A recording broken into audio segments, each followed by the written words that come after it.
Bom dia, pessoal.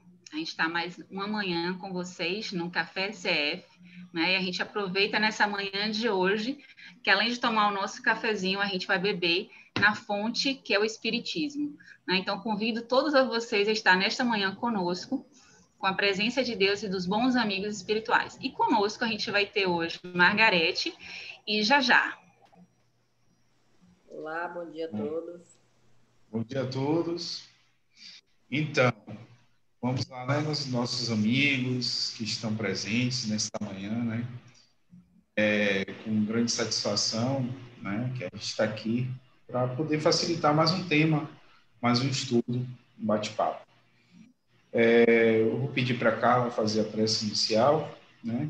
E para a gente poder seguir. Então, vamos lá. Vamos fechar os nossos olhos. Mentalizar, estarmos presentes com Deus e os amigos espirituais. Agradecermos antes de qualquer coisa pelo ar que respiramos, por simplesmente existir. Porque Deus, que é o nosso Pai, nos permitiu e nos oportunizou a estarmos hoje aqui com todos os nossos familiares, a termos tudo que temos na medida do possível. Então, somos gratos só simplesmente por existir. E pedimos ao Pai Celestial que nessa manhã de hoje, na casa de cada um, Deus possa estar iluminando cada ambiente e a cada pessoa, onde quer que esteja. E assim damos por iniciado o nosso Café CF. E seja. Nosso tema de hoje é Caracteres da Perfeição, não é? Ele é um tema que está inserido no Evangelho segundo o Espiritismo, capítulo 17, item 2, 1 e 2. Então, esse tema, meus amigos, ele está voltado, né? A base dele de estudo, ele está concentrado em 3 tópicos, né? 3 tópicos que o Evangelho vem nos ensinar, que é amar os nossos inimigos, fazer o bem a quem nos odeia e orar pelos que nos perseguem ou caluniam. Olha a importância desse nosso bate-papo. Falar de 3 tópicos importantíssimos, né? Que a gente possa, nesse momento, começar a pensar a melhor maneira de obter, né, essa perfeição que Jesus nos ensina. Então, queridos, uma pergunta básica, né, que a gente vem, né, buscar, vem estudando, né, o Evangelho, todas as manhãs, né, de domingo. Por que buscar a perfeição implica em amarmos, inclusive os nossos inimigos, e fazermos ao bem a quem nos odeia, quem nos persegue e que nos calunia? O que vocês pensam, né? Por que buscar essa perfeição nesses 3 tópicos? O que vocês pensam, minhas amigas? Carla e Margarete, o que vocês acham? Bom, eu acho o seguinte, que a gente não veio aqui por acaso, né? Eu acho que esse é o pilar de todo ser que existe, é tentar ser perfeito a cada dia. Como é que a gente busca isso? Porque ele está linkando isso à questão de perdoar os nossos inimigos, né?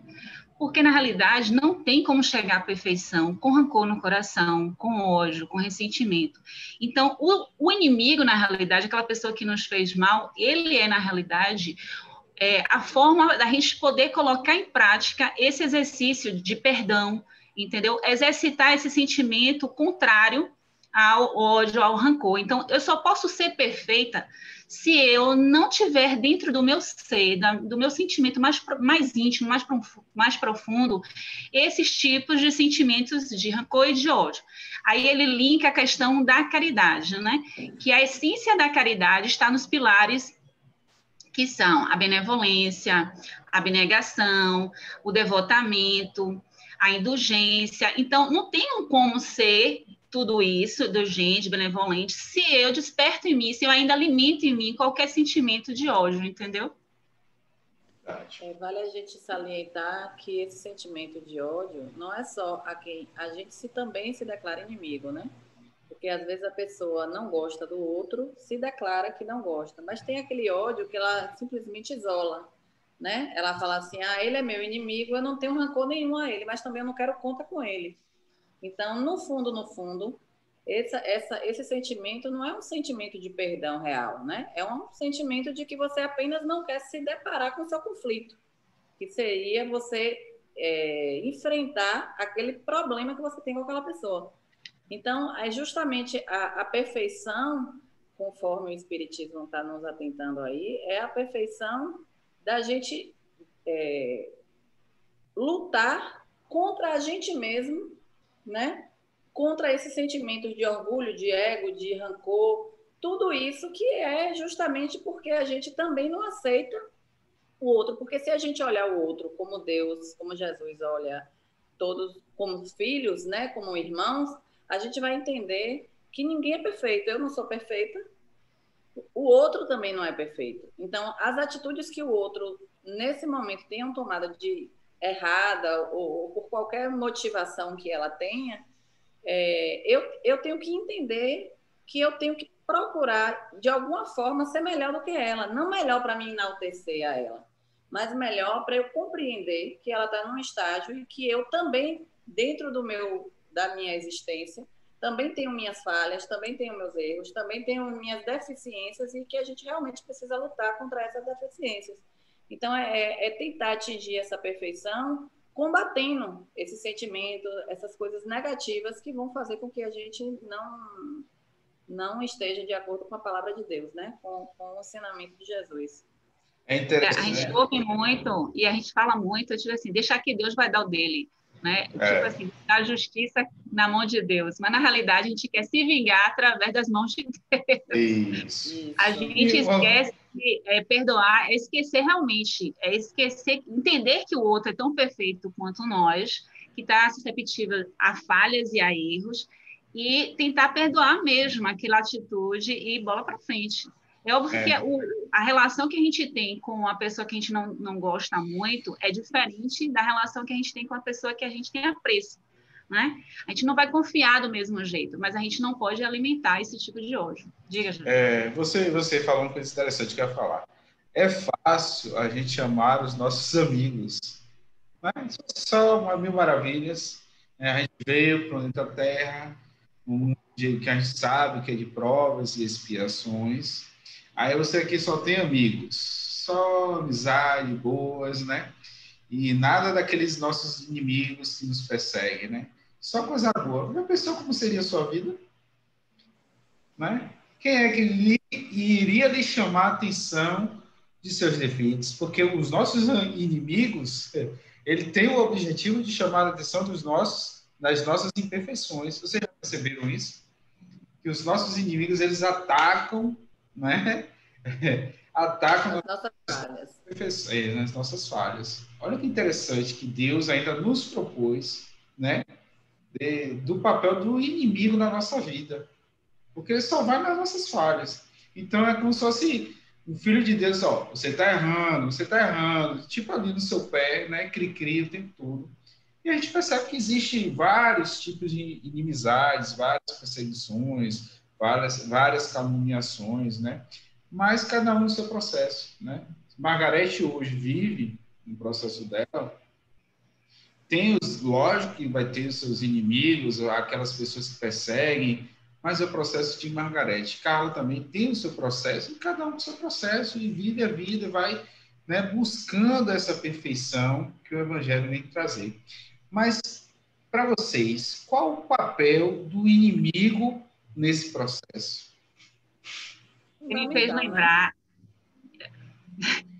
Pode falar. Tá. Você me fez lembrar, já de uma palestra que teve aqui no trabalho, né? Teve no trabalho, e ele falava que a gente tem 3 formas de aprender. Ou a gente aprende pela palavra, ou pelo exemplo, ou pela dor. Então, o inimigo acaba funcionando nessa parte da dor. porque quando ele incomoda, vai lá no osso da gente, naquele lugar que mais sabe causar intriga, raiva, não sei o que e tal, é aonde a gente é motivado pela dor, a proposta da mudança. Então, o inimigo, na realidade, é a oportunidade que Deus nos dá de a gente tentar se aperfeiçoar e provar até para a gente que a gente realmente está numa situação de benevolente, de indulgente e tal. Diga, Marco, que eu interrompi. Vale salientar também que a gente tem que entender que a gente não tem essa perfeição que a gente acredita que a gente tem. Muitas vezes o inimigo que se declara inimigo, ele é vítima de alguma ação que a gente tenha tomada contra ele, né? Que algumas vezes são conscientes, outras inconscientemente. Né? A gente pode, vamos trazer isso para o nosso cotidiano, para o dia a dia, porque quando a gente fala dessa questão de inimigo oculto, que seria um inimigo espiritual, né? Alguém que não está no nosso plano, é mais fácil a gente exemplificar. Mas e o inimigo que está aqui do meu lado no dia a dia? Aquele colega de trabalho que muitas vezes está implicando comigo, está implicando com um comportamento meu, está implicando com alguma atitude minha, e que eu me vitimizo sempre achando que ele que é o ruim, porque não sou eu que... esse cara me persegue, essa pessoa me persegue aqui dentro, não é possível. Será que eu estou analisando o meu comportamento dentro do meu cotidiano, dentro do meu trabalho? Será que eu estou trabalhando de uma forma correta? Porque, assim, as pessoas são diferentes, elas pensam de forma diferente. E elas agem dentro da sua vida de forma diferente. Então, às vezes, uma atitude dela que me chama a atenção é um chamar a atenção para me melhorar, para eu me dedicar mais a um trabalho, para eu poder ter uma postura mais exemplar dentro daquela função que eu ocupo. Então, muitas vezes, esse dito inimigo, esse cara me persegue, essa menina me persegue, não às vezes, é aquele toque na ferida para dizer assim, ó, você está agindo errado aqui, você precisa melhorar. Se você tivesse perfeito, né? Já que a gente está falando de perfeição, se você estivesse trabalhando correto, você não estava sendo chamado a atenção. Então, é importante que a gente entenda que nesse processo a gente não é vítima, né? Muitas vezes a gente é o algoz da situação. Então, a gente tem que ter essa consciência ou, no mínimo, refletir sobre isso. Poxa, será que é perseguição? Não é possível. E parar para refletir diante de algumas coisas que acontecem no dia a dia da gente, na vida da gente, porque muitas vezes a gente está inconscientemente tomando alguma atitude errada dentro da vida da gente, seja no trabalho, seja no pessoal, seja no que for, e estamos sendo chamados a atenção e sempre se vitimando. Mas eu não fiz nada. Se a gente parar para pensar um pouquinho, alguma coisa a gente contribuiu, pelo menos para receber aquela bronquinha. Com certeza.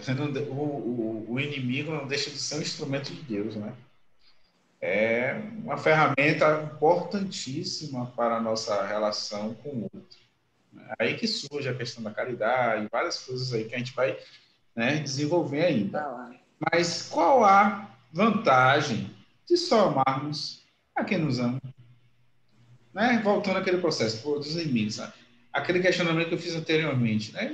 E só amar quem a gente ama, só os nossos amigos. Qual a vantagem disso? Esses dias, tem um trecho no Evangelho que ele ressalta esse amor que ele diz para a gente ter ao inimigo, né? Claro que a gente não vai ter nem a afinidade, nem a empatia que a gente tem com uma pessoa que é amiga, com uma pessoa que não é tão amiga quanto. Esse amor, esse amar ao inimigo, é você respeitar, é você compreender que ele está num processo que precisa de sua oração, que precisa da sua atenção de uma outra forma. Não é esse amor que eu dedico a um filho, a um irmão, a uma mãe. Não é esse amor que eu tenho às pessoas que me querem bem, que é fácil a gente amar. A quem ama a gente. É fácil a gente amar quem trata bem a gente. Realmente difícil é a gente amar quem está tratando a gente mal. Quem muitas vezes são injustos com a gente ou que fazem coisas com a gente para que a gente sofra. Então, é difícil você ter o amor. Então, o exercício dessa perfeição está justamente nisso aí. É você compreender e você saber que, independente da situação que você está, ela tem que ter a sua atenção, o seu respeito, o seu amor no sentido não desse carinho, não desse afeto, não dessa proximidade, mas o seu amor no sentido de uma oração, o seu amor no sentido de não querer desejar o mal a ele. Ele fez isso comigo, eu quero que ele também aconteça tal coisa com ele. Entendeu? E isso de uma forma profunda, de uma forma real, íntima e de verdade, não da boca para fora. Porque muitas vezes a pessoa fala assim, mas eu não tenho nada contra ele, mas não quero ele perto de mim. Então você não está exercendo a função de amar, né? De respeitar, de compreender que ele está num processo e que você precisa ter um mínimo de atenção para ele. Seja o calar, não ofender, ou na hora de uma discussão você não revidar. Isso também é exercício do amor. Então, é você ter a compreensão e você exercer essa perfeição combatendo dentro de você o ego, né? Porque quando ele lhe ataca, o seu ego é atingido e você quer vir na mesma moeda. Então, o fato de você se conter diante dele já é um ato de amor. Já é um ato de você falar assim, não vou entrar nessa zona de frequência, não vou revidar com a mesma moeda, eu vou aqui orar, me segurar, controlar minha emoção e, em um outro momento, eu vou exercer a minha palavra de uma forma mais tranquila. Isso também é um ato de amor, né? Sim, sim. Só para completar, Margarete, aí sobre sua pergunta, o que vem à minha mente é o seguinte, assim, fazendo uma autorreflexão, né?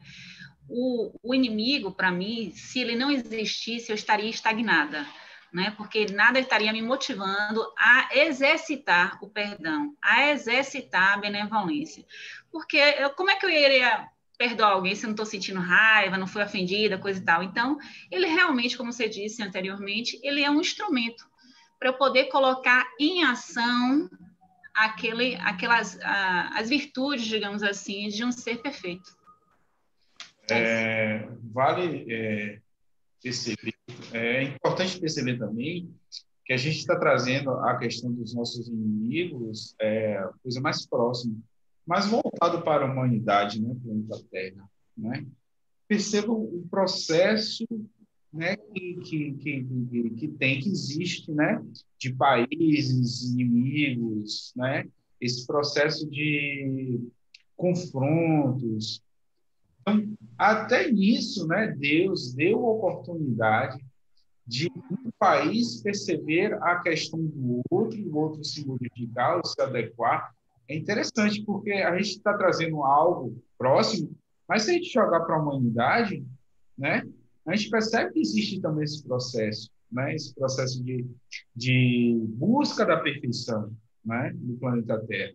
É daí penso também, que eu acho que daí que o planeta começa a passar desses de provas e regenerações para um plano bem melhor. O que é que vocês pensam sobre humanidade, planeta, questão de inimigos?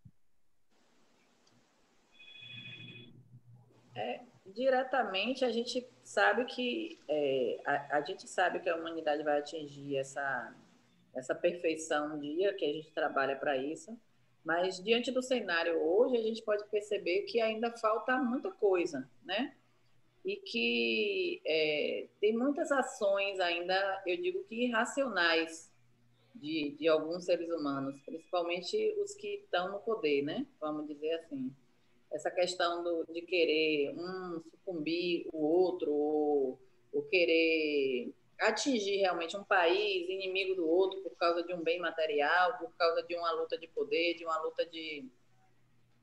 que é irracional. Mas se você parar para pensar, há anos atrás, a questão das guerras, dos combates, eram muito mais agressivas, né? Eram muito mais acirradas do que o que a gente convive hoje. Então, assim, pensando nesse processo de evolução, a gente sabe que uma hora isso aí vai acabar. Mas para acabar, a gente tem que começar a justamente cada um olhar para dentro de si e começar a se melhorar. Porque se eu melhoro um pouquinho aqui, você melhora um pouquinho aí, outro colega melhora um pouquinho, a gente está num grupo de pessoas melhores. E aí a gente vai perpetuando essas qualidades, né, para o mundo. Aí você um dia assume algum posto de um político e aí você já tem um pensamento, uma forma de agir diferente. E é assim que a humanidade precisa pensar em evolução, né? A gente precisa acreditar realmente que aos pouquinhos a gente chega lá, mas que hoje ainda tem muita coisa para se modificar, com certeza. Eu vejo isso como um processo evolutivo de toda a humanidade, né? Tipo assim, a gente, bem lá atrás, a gente era o quê? Olho por olho, dente por dente. Então, a gente foi amadurecendo e percebendo a forma de fazer um bom combate, digamos assim, né? Tipo assim, eu quero defender os meus direitos. Então, qual é a melhor forma de fazer isso sem precisar tirar a vida de alguém? Então, a gente vai chegar lá na frente, há uma forma de entendimento melhor para que eu não ofenda o outro e que o outro consiga me entender como ser humano. Então, a gente está a dia a dia, ou seja, o processo é o desenvolvimento. E, de uma certa forma ou de outra, todos nós seremos forçados a esse desenvolvimento, querendo ou não. Estagnados nós não vamos ficar. A gente pode ter, por exemplo, em uma existência, um pequeno desenvolvimento, mas teremos. Entendeu? Veja assim. Verdade. E interessante, né? Que tudo que a gente falou, aí vem uma pergunta assim, aqui. Será que um dia seremos perfeitos? Será que um dia a Margarete será perfeita? Será que um dia a Carla vai ser perfeita? Será que um dia eu vou ser perfeito? E é isso. Sim, seremos sim, porque, como Deus disse, Jesus disse, sedes perfeitos como meu filho foi perfeito, que ele teve aqui, para provar para a gente que somos capazes disso, né? Ele fez todo mundo igual, né? Sem distinção. E aí a gente tem em nós os germes, né, latentes da bondade, ou seja, das coisas boas, como também tem das coisas ruins. Só que a gente vai amadurecendo, evoluindo, deixando as nossas imperfeições para trás e chegando ao mais próximo dessa perfeição. Mas somos capazes, sim. E Jesus esteve aqui justamente para nos provar isso, né? E é interessante que você falou agora algo muito importante, né? Somos germes, temos germes de bondade dentro de nós. Até aquele maior, aquele cara que fez uma perversidade, dentro dele existe uma bondade, né? Existe um DNA, da bondade. Então, assim, ele pode ter a vida, o que for, aquela vida, sabe, de mal, de coisas ruins, do mal, mas ele tem a bondade dentro dele. Só que é aquela questão. Aí, esse tipo de gente que vive, vamos dizer, na criminalidade ou com esse instinto agressivo e do mal, Instinto perverso. eles são perversos, eles atingem muita gente, mas ele sempre tem uma pessoa que ele respeita, que ele ama, né? Que ele então isso é a prova. Então ele ama o amigo, ele não vai amar o inimigo ele vai matar. Mas o amigo, aí a gente volta naquele tema de que amar o amigo até para essas pessoas é fácil, né? O difícil é realmente a gente amar o inimigo, mas todo mundo tem sim, e todo mundo tem dentro de si um amor que às vezes nem eles conhecem. Quando às vezes eles viram pais, eles mudam. Claro que eles só sabem direcionar para algumas situações, para algumas pessoas, não é no geral, né? No geral, ele não enxerga todo mundo com esse carinho, com esse olhar de amor, né? Mas claro que existe. Me fez lembrar na questão da doutrinação, né, que aqueles espíritos bem endurecidos, até eles tem alguém que a gente consegue referenciar e toca profundamente, e ele se sente sensibilizado naquele momento, graças a essa referência boa que ele tem de um outro ser, seja mãe, pai, alguém, né, ou um amigo bem próximo, mas sempre a gente tem alguém que a gente gosta.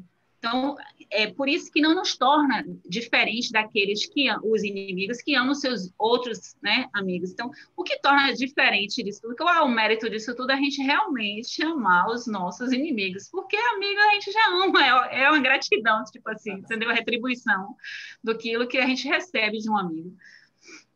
E qual a regra máxima, assim, né? O que é que Deus, né, nos ensina, assim, para que a gente possa conseguir essa perfeição rapidamente, né? Como é que Deus nos ensina nesse processo nosso evolutivo, essa rapidez da perfeição?